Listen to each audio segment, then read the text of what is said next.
বন্ধুগণ, আমি কবি মহিউদ্দিন চৌধুরী মাইকেল আবারও আপনাদের সামনে উপস্থিত হয়েছি একটি কবিতা পাঠ নিয়ে। আমার আজকের কবিতার নাম কাঞ্চলিকা। আমি এই কবিতাটি লিখেছিলাম 12/3/2019 খ্রিস্টাব্দে। আমি এখন আপনাদেরকে পাঠ করে শোনাবো। তার আগে আমার এই ইউটিউব চ্যানেলটি আপনারা এখনও যারা সাবস্ক্রাইব করেন নাই তারা দ্রুত সাবস্ক্রাইব করে লাইক, কমেন্ট, শেয়ার দিয়ে পাশে থাকবেন এই কামনা রেখে আমি পাঠ শুরু করছি।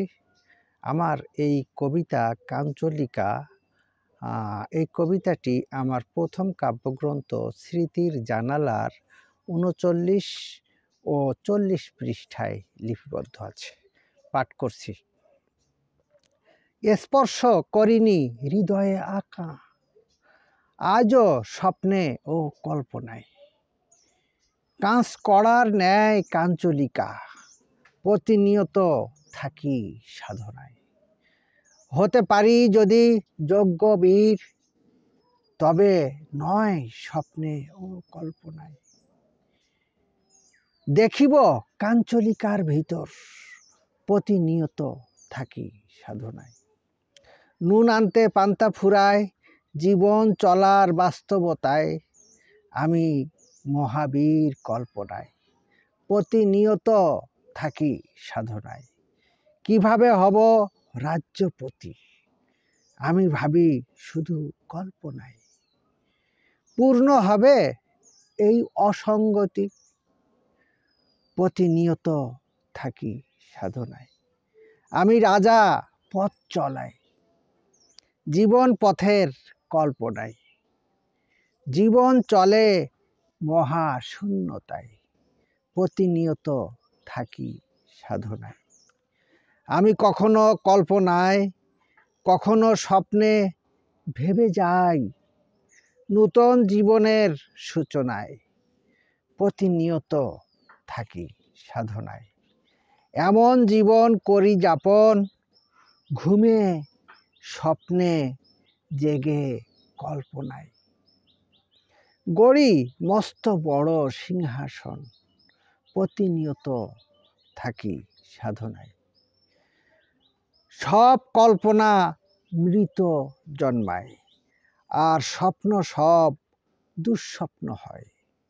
সময়ের গতি চলন্তিকায়, প্রতিনিয়ত থাকি সাধনায়। পারি না মনকে থামাতে, সকল বাস্তবতা হেরে যায়।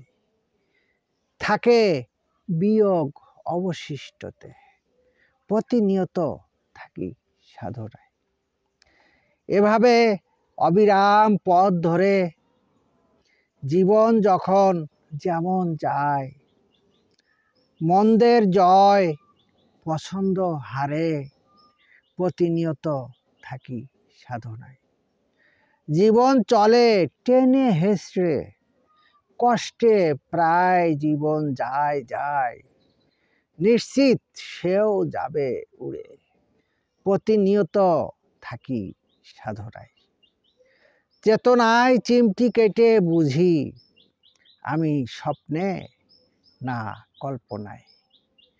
বেঁচে আছি না স্বর্গে গেছি, প্রতিনিয়ত থাকি সাধনায়। নিঃশ্বাস আছে যতক্ষণ, ব্যস্ত কল্পনা ও সাধনায়। এই বাস্তবতাহীন জীবন, প্রতিনিয়ত থাকি সাধনায়। জীবন খাতার অঙ্কে বরাবর ভরেছে শূন্যেই, স্বপ্ন কল্পনার সম্পর্কে। প্রতিনিয়ত থাকি সাধনায়। মস্তিষ্ক ব্যস্ত, স্তব্ধ শরীর, জীবন চলে অলসতায়। আমি কল্পনার মহাবীর, প্রতিনিয়ত থাকি সাধনায়। কাঁচ কড়ার ন্যায় কাঞ্চলিকা, এখন এসব স্বপ্ন ও কল্পনায়, শুধু হৃদয়ের গভীরে আঁকা প্রতিনিয়ত থাকি সাধনায়। আমার আজকের কবিতাটি এই পর্যন্ত। সবাইকে ধন্যবাদ।